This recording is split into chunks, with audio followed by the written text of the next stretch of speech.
Hello and welcome to the Shiny Bees podcast, a podcast for those who like their knitting, comedy and yarn in equally large measures. I'm your host Jo Milmine and this is episode 132, Stolen Stitches with Carol Feller. I feel a need to laugh again with you, if that's alright. Hello, welcome back into another episode of the podcast. How are you? I'm Jo, I'm your host today, as always, and it's great to have you back with me again if you are a returning listener, and if you're new and you've come over to hear from Carol today, welcome into the podcast. I hope you'll enjoy this episode and any others that you decide to listen to after this. I'm very excited for this interview today. I had a great chat with Carol a couple of weeks ago now about her work and how she got into being a designer and some other cool kind of stuff about, running an online business and all that kind of good stuff. And I'm excited to bring that to you today. So, Carol Feller is a designer, teacher and author living in Cork in Ireland. She's published almost 270 patterns and 7 books, including short row knits with Pottercraft and contemporary Irish knits with Wiley. And she's a popular instructor on craftsy.com with almost 400,000 students.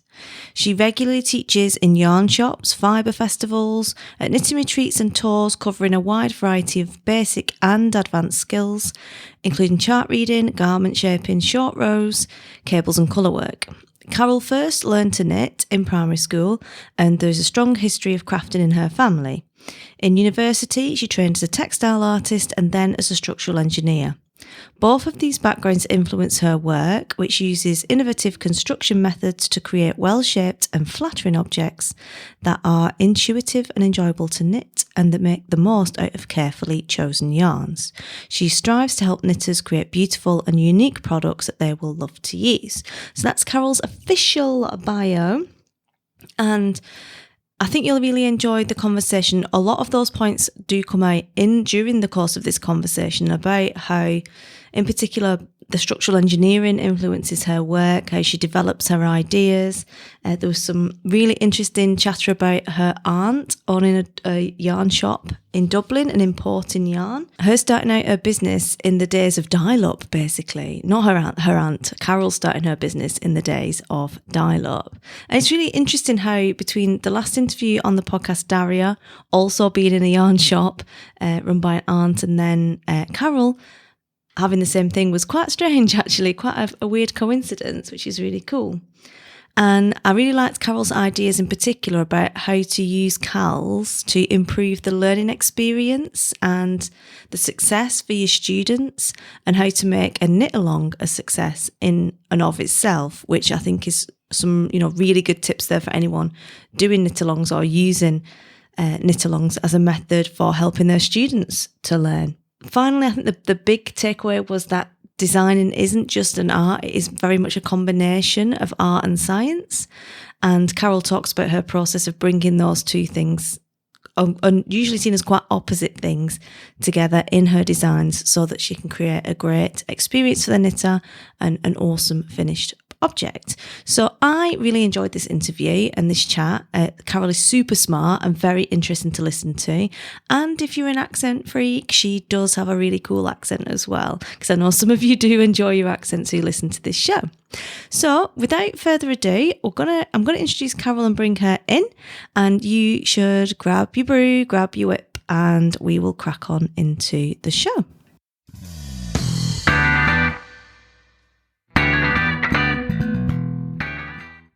Well, I'm really, really excited to be welcoming Carol Feller onto the show today. I had the immense pleasure of meeting Carol for the first time at Yarnporium in November, which I talked about in episode 124. And I'm thrilled to be bringing her on the show today. How are you, Carol? I'm very good, thank you. Super. So, for those of us who maybe haven't heard of you before or met you before in the knitting world, can you tell us a little bit about you and your background and how you came to be a knitwear designer? Certainly. Probably a bit like everyone else who ends up as a knitwear designer, it's by accident.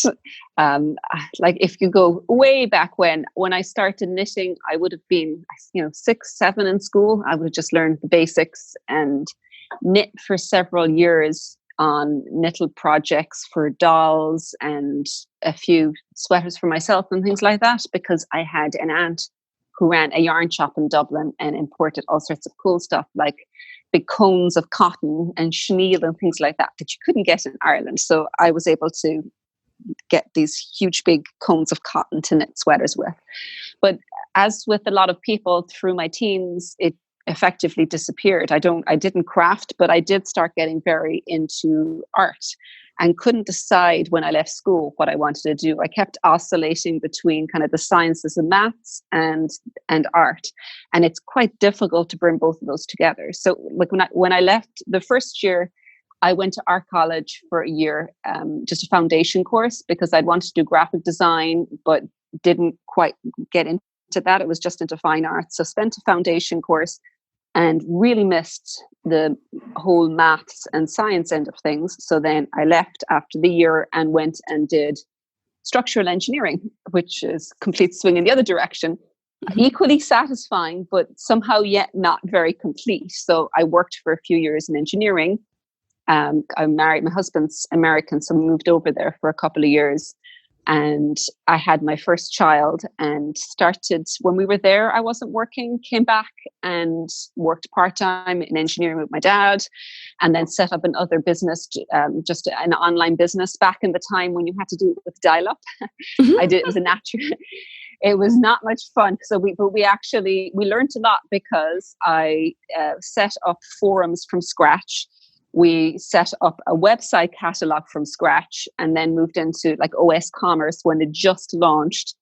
And all of this over dial-up, and kind of put a community forum together with a whole load of articles. But this was all on natural parenting at the time. But then when I've got 4 boys, and the youngest, when I was expecting him, the business had gotten too big to manage, but not big enough to be able to hire a manager for it. So I sold it on, decided I'm just going to become a full-time mom, and decided this was a great idea. I lasted about 4 or 5 months where you're like incredibly busy physically and exhausted physically, but yet your mind is not being occupied, which is fine for the first few months. But as you start moving out of the serious haze phase of it, I started looking around and wanting to start thinking about things, and knitting accidentally fell into that. There was a yarn shop in Dublin called This Is Knit that was just starting up at the time, and they just started an online shop. And I'm like, I used to knit before, and so it just kind of got into my head, maybe I could try again. So contacted them, and I got Baby Knit for Beginners book, needles and yarn, and the obsession began. And I just worked through the book. I discovered that it is like riding a bike. You can, in fact, pick up needles after 30 years and you still remember how to knit. Now, you don't remember anything else. You just remember the knit stitch. So that's what the book was for. I learned how to read a pattern, how to increase, how to decrease, how to cast on, bind off, fix mistakes, and all of the other little nuances. And as soon as I started knitting patterns regularly, I started just tweaking them and like, well, what happens if I put a cable in here? And then what happens if I do this? And within 6 months, I was writing patterns. And within a year, I had my first pattern in the online magazine Knitty. And that was probably what flipped a switch in my head and started thinking about it actually as something that I could do. So that was, I suppose, the first time I thought of myself as a knitwear designer. And I was submitting to magazines, and it was originally kind of US magazines was what I was focusing on, like a lot of interweave knits and things like that. And so that was kind of the start of it. And then, as you start getting accepted more, and then I'm like, oh, let's do a book. And so Contemporary Irish Knit started, and the rest of it is each kind of seems to step on to the next one. But that was kind of pretty much the start of it. That's amazing. I love how you just make it sound so easy. You're just like, yeah, so I just picked it up again and I thought I'll try this. And then I wrote a book. But that's the way I tend to be kind of suck it and see. It's like, well, try it. What's the worst that can happen, right? It doesn't work. I won't do that again. Like I'm a big believer in you don't know your limits until you fall over the edge, right? And then you step back and you go, won't do that again. That was a little bit too far. So that's my general policy. If I can live up to it, I can't always, but I think it's a good one because it means that it takes a little bit of the fear of failure away, Yeah, definitely, because you're absolutely right. It's that fear of failure that stops you doing anything really, or even trying it. And as you know, with knitting, it's so what? If it's wrong, you just rip it out. Like you can't fail with knitting. You just rip it out and start again. It's impossible to fail, but it is easy not to try things in case you get it wrong. I know. It's the same, particularly as an adult, you get so used to always being in your comfort zone because like when you reach a certain point in your career or perhaps in your home life, you always know what you're doing. You're used to being in charge or being the person who has the answers. And so if you go to a class, whether it's a knitting class or maybe it's an exercise class or something that's totally new to you, it's extraordinarily hard to put yourself back in that position where you feel like an idiot, you're completely unknowledgeable, you don't know what you're doing. And kind of accepting that as okay is really difficult. And once you actually get your barriers down and go, you know what? I don't know what I'm doing, so give me a hand here. It gets a little bit easier, I think. Yeah, definitely. Can relate to that idea at the moment for sure. There's a couple of things, really interesting things there that I'd like to kind of dive into, if that's okay with you. First up, the structural engineering part, because you're not the only knitwear designer that has done architecture or engineering or software development, all of which you don't necessarily associate with knitting. Do you find you used any of your skills from that they translated across, or was it just a completely different thing? No, I use them every single day. It is a very weird mix of artistic and technical. And I think that's probably why it ended up being a good fit for me because I had such a hard time bringing those two together. Because I like if you've got a designer who is like very artistic and creative, but is not good with numbers, you're probably going to find that they'll go in one of two directions. They're either going to keep with single size patterns or patterns where they don't have to do a lot of numbers and they can do the designing and everything can happen on the needle, so it's just purely a creative process. Or if they do perhaps garments where there's a lot of sizes, what they might end up doing is hiring somebody else to do all of the numbers for them. But for the most part, I think that anyone like me who ends up doing an awful lot of garments, because I would really veer more towards garments than shawls. I mean, I do both, but if someone sits me down to say, go design something, it's going to be a garment. And for that, it's all about numbers. Like I spend most of my life with Excel spreadsheets open because you've got to put in your assumed sizing. You've got to put your gauges in. You have to make sure that all of your, pattern repeats and stitch counts all fit into what you want, and it's going to come out the size that is correct for each of those 7, 8, 9, 10 different body sizes. And if you don't either have a mathematical background or at least enjoy the mathematical side, I think that you're going to be swimming upstream the whole time.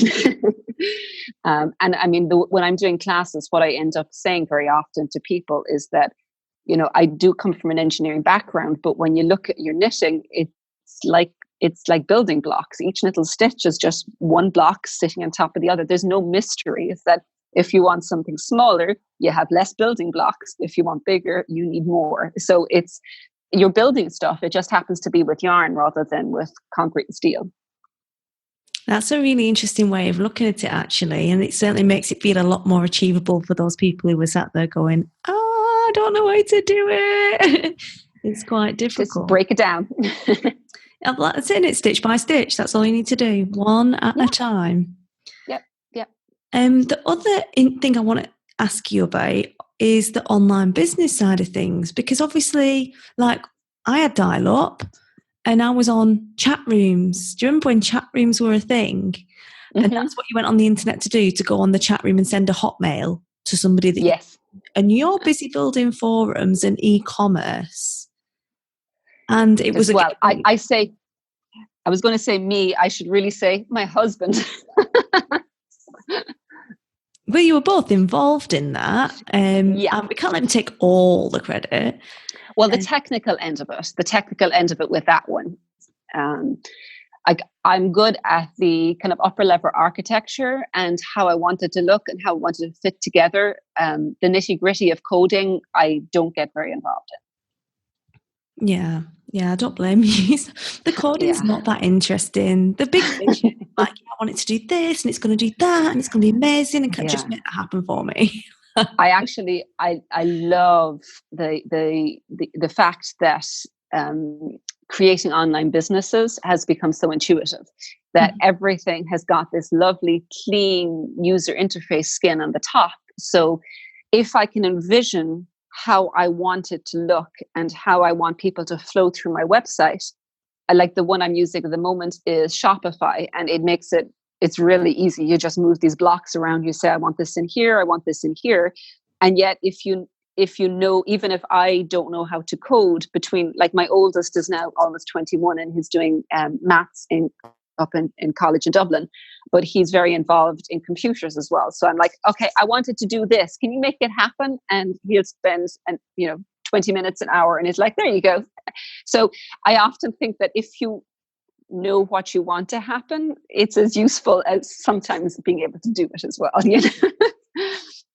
Yeah, definitely. And you sort of preempted my question a little bit there, because obviously you went into that at a very early stage when everyone else was just messing about in chat rooms, and then you've carried on with that. It's a big part of what you do, having your online store. You've done publishing, self-publishing yourself, you sell patterns on Ravelry, you've done all of that as well.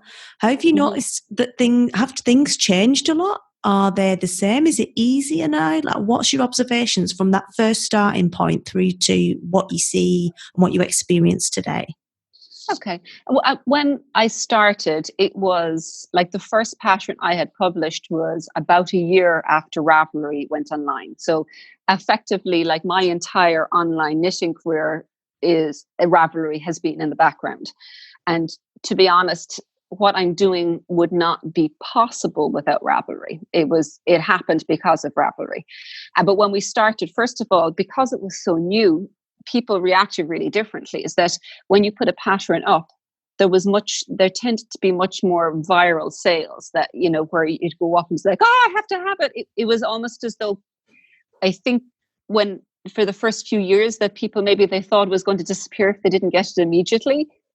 Whereas while, like, the sales have stayed fairly steady, it's a totally different pattern. So it tends to be much more steady, sustained sales. And a part of that might be because I've been around for quite a few years. So that in itself is going to be different. So, and it's probably not the case for everyone, but it does mean that what I've been able to do because of that is it started with just Ravelry sales, and you could put buy now buttons on your website. So, like, everything from the sales point of view went through Ravelry. And it was a couple of years ago then I started doing yarn and started up a separate website, but I really hated having things divided all over the place, where it's like, if you want digital products, you go here. If you want physical, you go here. And then with Shopify, I was able to put the two together because it's got a digital side to the sales, and then there's a Ravelry API integration. So on checkout, there's a button where they'll say, do you want to add it to your Ravelry library? So they can still add it in, which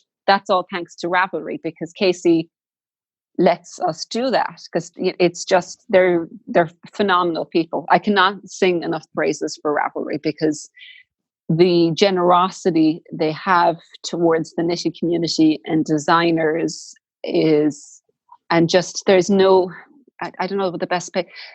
They're just generous with their time. They're generous with allowing it to be a part of what everyone can have. It's everyone is a part of it, rather than trying to say it's ours and here we'll charge you thousands a year and you can use this little corner over here. They're just, it's very much an open community, you know? Yeah, definitely. And if I had a pound for every time someone said Ravelry is the best thing ever, my business wouldn't exist without Ravelry or any variation on that theme, I would be a duck right now. Literally, I would own an island. Because I mean, I'm assuming that they have had many, many, many offers through the years, and they've opted to keep it as their business and running it their way, rather than it really pushing it towards kind of a very strongly advertising revenue driven model, which obviously is going to make someone much more money, but it wouldn't be Ravelry anymore, you know? Yeah, definitely. And the number of new designers who attribute them getting started to Ravelry and that having that platform available and dyers is massive. And like you said, they probably have had several offers from the less fluffy, more kind of cash driven, maybe venture backed type people for a platform of that size. I'd imagine they have had a lot of offers. Yeah. Like you say, it's nice that they've kind of kept it. Yeah, I suppose this is probably not exactly the same thing, but kind of on an aside, a discussion I've had with quite a few people, because I've effectively been around the digital block a few times. A lot of the newer designers coming out over the last 5 years have no online presence of their own. Everything is through Ravelry, through Instagram being a big one, Facebook, and all of these different platforms.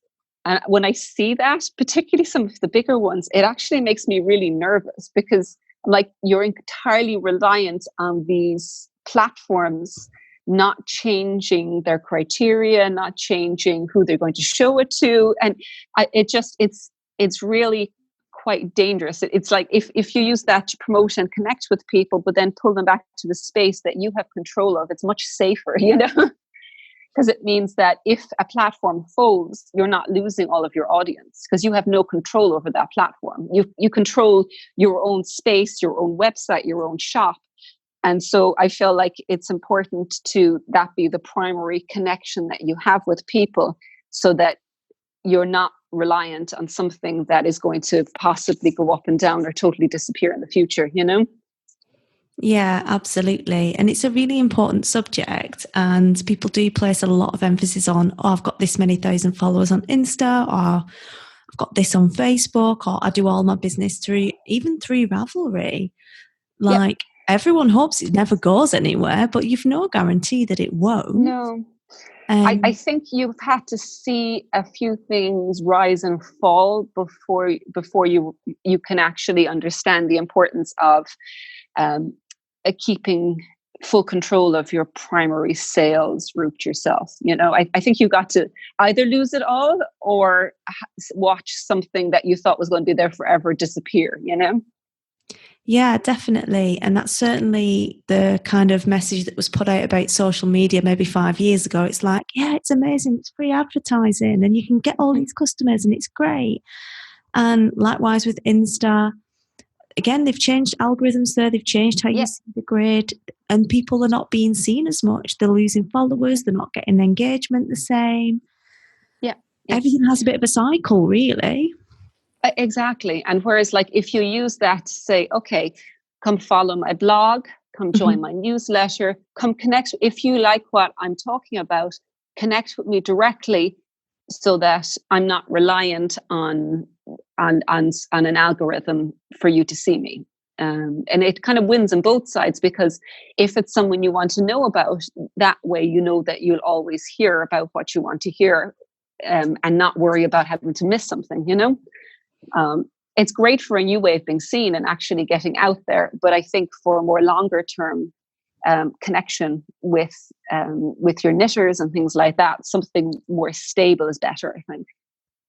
Yeah, it definitely is. And it's tricky, you know, like I've had the same thing myself with my community, which was always on Ravelry, but I find that the usership of Ravelry has seemed to go away from the forums over the last couple of years. And whether that's because people like me are saying, well, no one's really talking in there anymore, or whether it's, maybe people are trying to get on it on a mobile device and it isn't that mobile friendly, or hasn't been until recently easy to use, or on a tablet, and that's how people are accessing things now.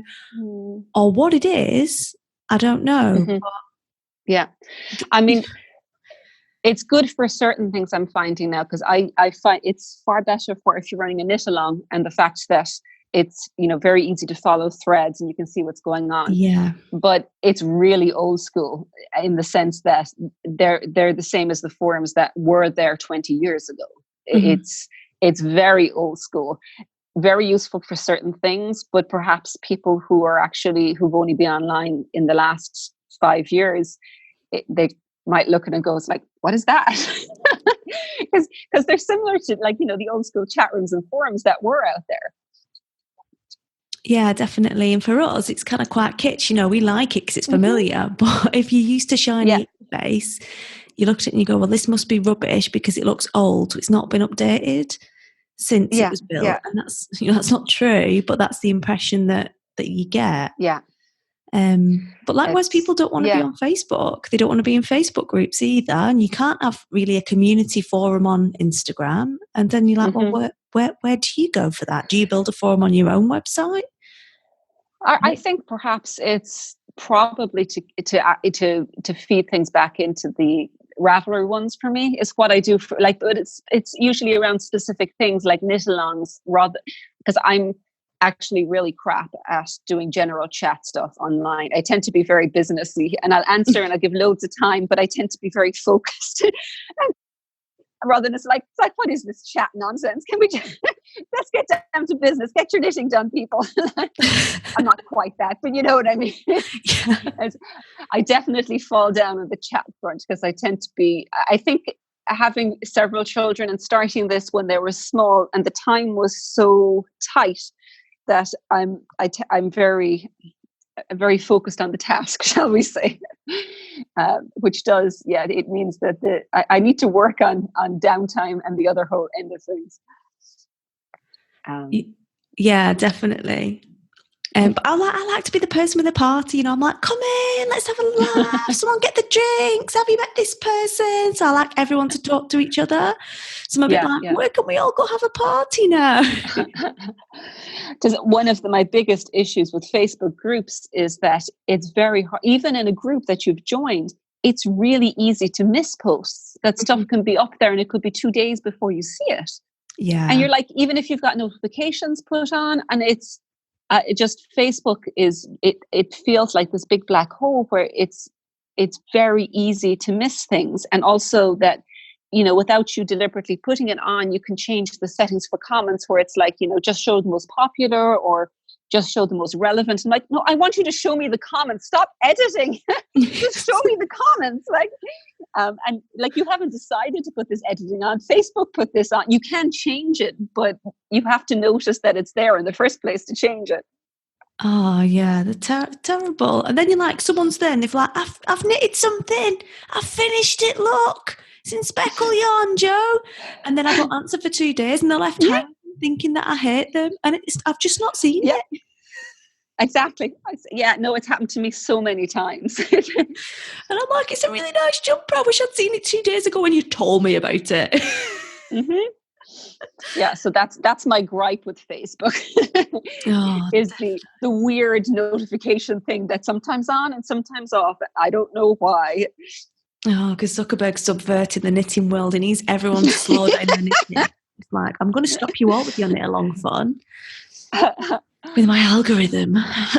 There you go. That's it. You've hit the nail on the head.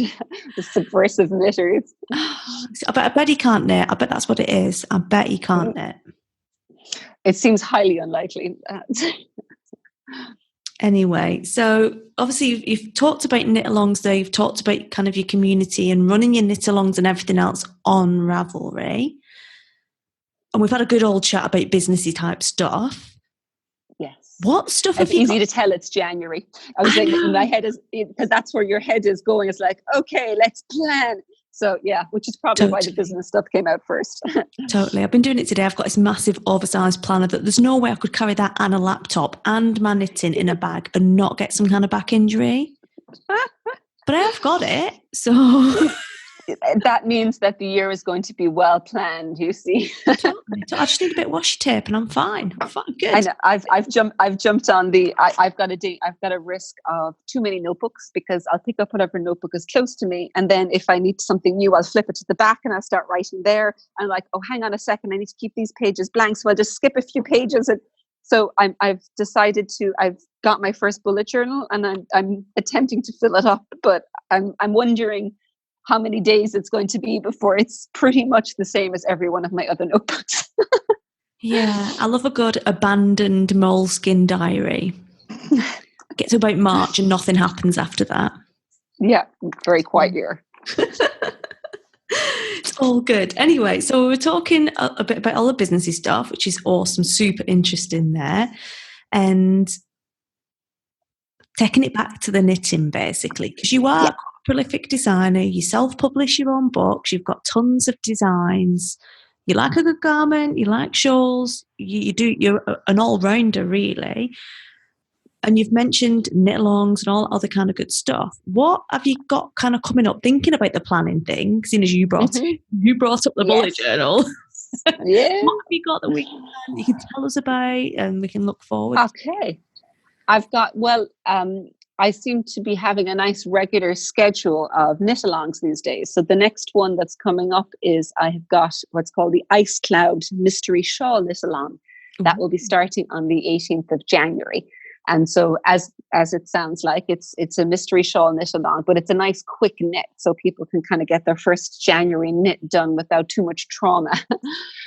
So I've got on my website, stoneandstitches.com, I've also got a few kits for that up. So it's got a combination of my newer yarn and also a couple of balls of fibre space cumulus, which is a lovely, fluffy, halo-y yarn. But it's alpaca rather than mohair, which I find easier to manage because mohair looks lovely, but it's not always as soft as it looks. Whereas I find with this is Surrey baby alpaca, so it's actually really soft. So it's just very pleasant to knit with. So that's the first thing that I've got coming up. And then with Love Knitting, a couple of years ago, I did a yarn line for them, the Yarn Collective, and Bloomsbury DK was the yarn I did with them. And so I've just designed a sweater called Wave Ripples that I'm doing a knit along with them for. That'll be starting in February. No, sorry, it is February the 8th is when that one starts. And so what I actually do with that one is, again, we use Ravelry, but in this case, it's their forum there where I answer questions.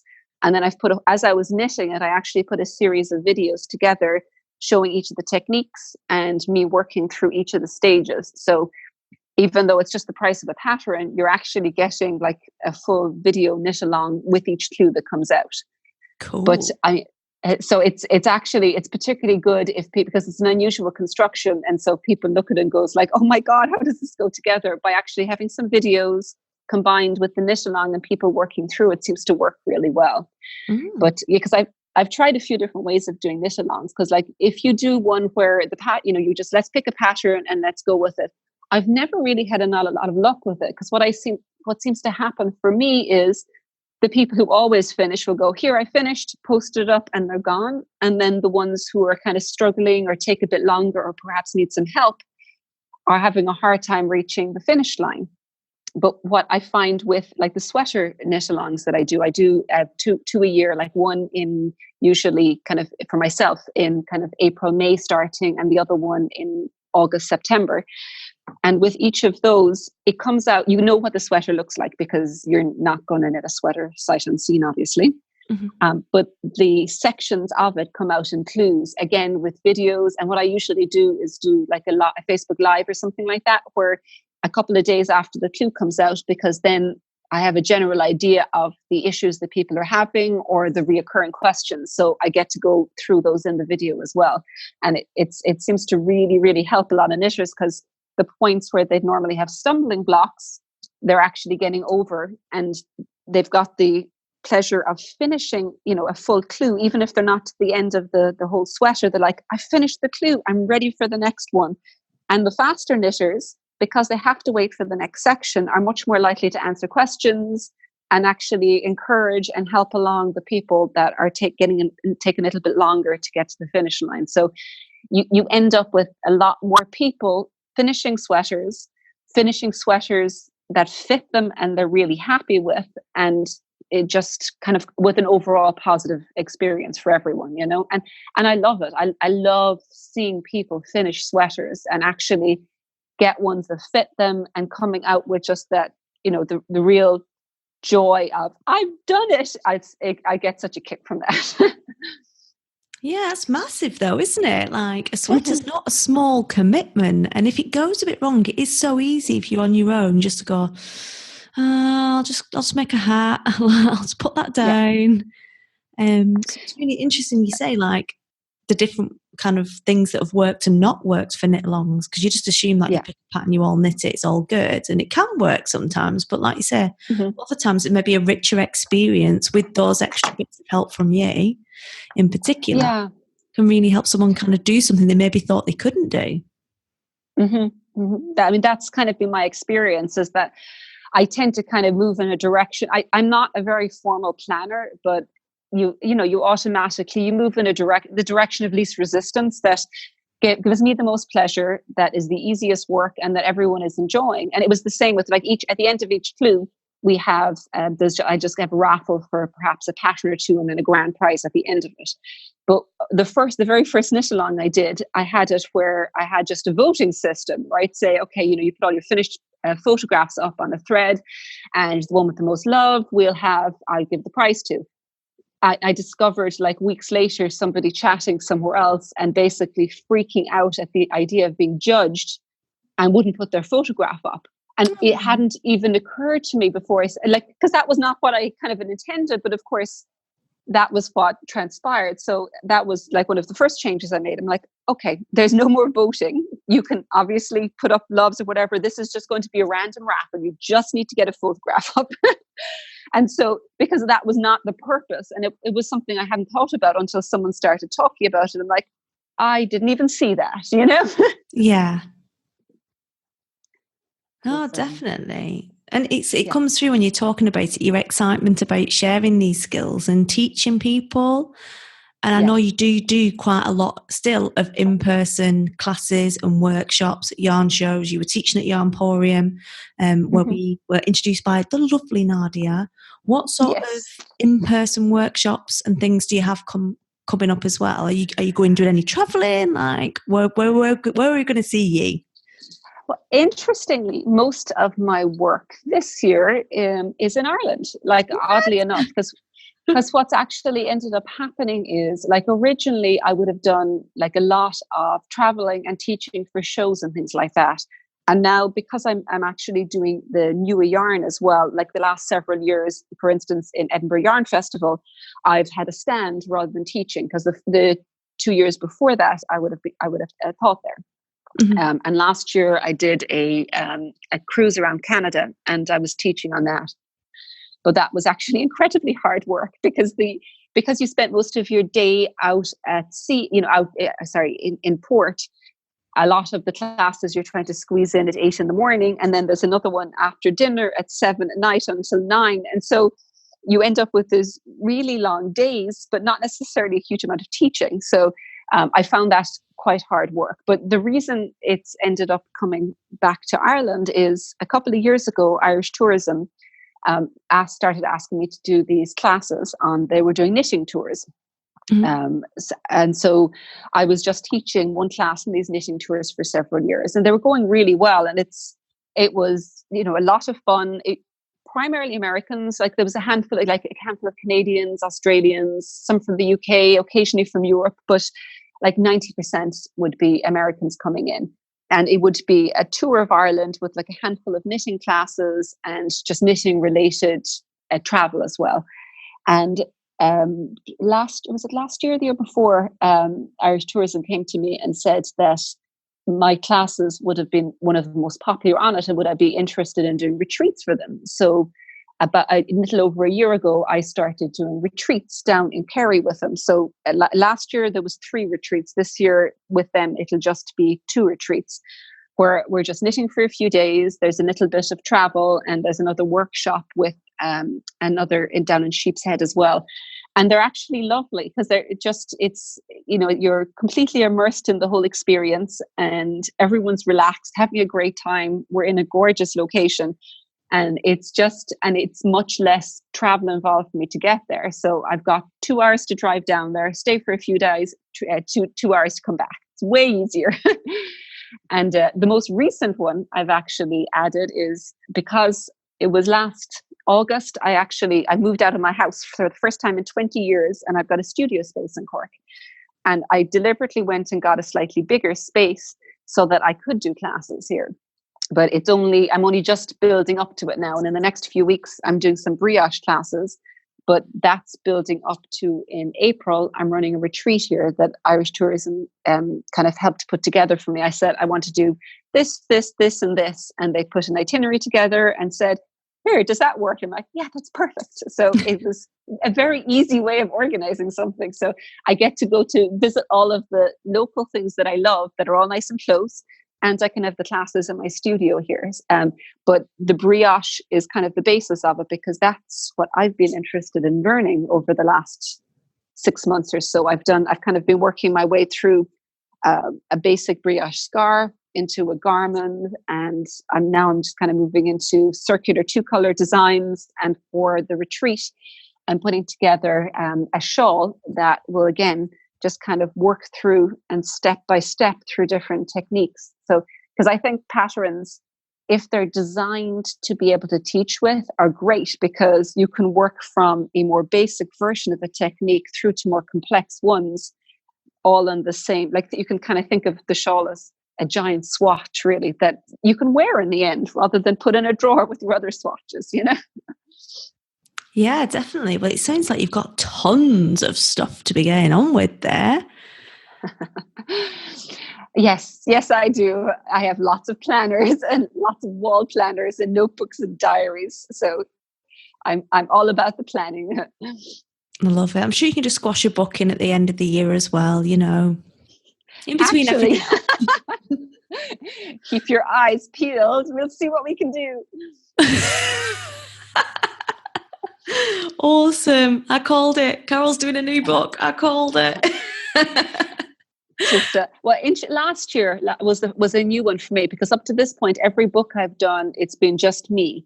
Whereas because I'm promoting yarn, this time I'm like, you know what? Let's do a book with other designers. And so we had kind of the theme for it was historical Ireland, but not in a hokey Aaron shillelagh shamrock kind of way.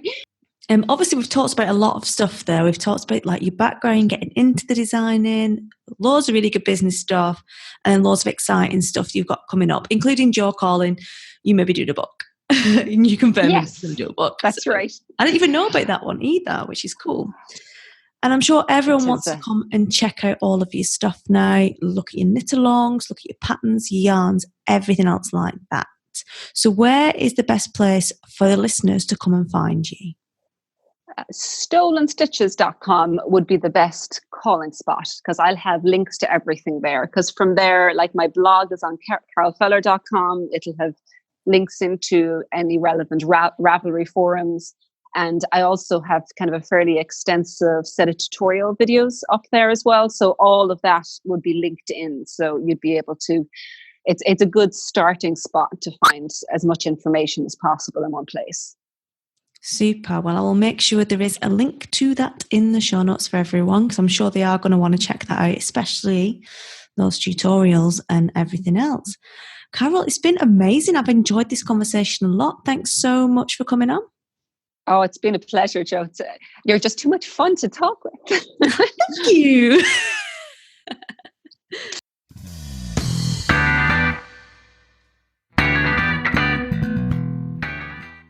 So there you go. I hope you enjoyed that conversation with Carol as much as I did. And as always, all of the links from this episode will be in the show notes at shinybees.com/132. That's all we've got time for this week. I hope you've enjoyed the show, and I'll be back again next week. Until then, happy crafting, and I'll speak to you all again soon. Cheers.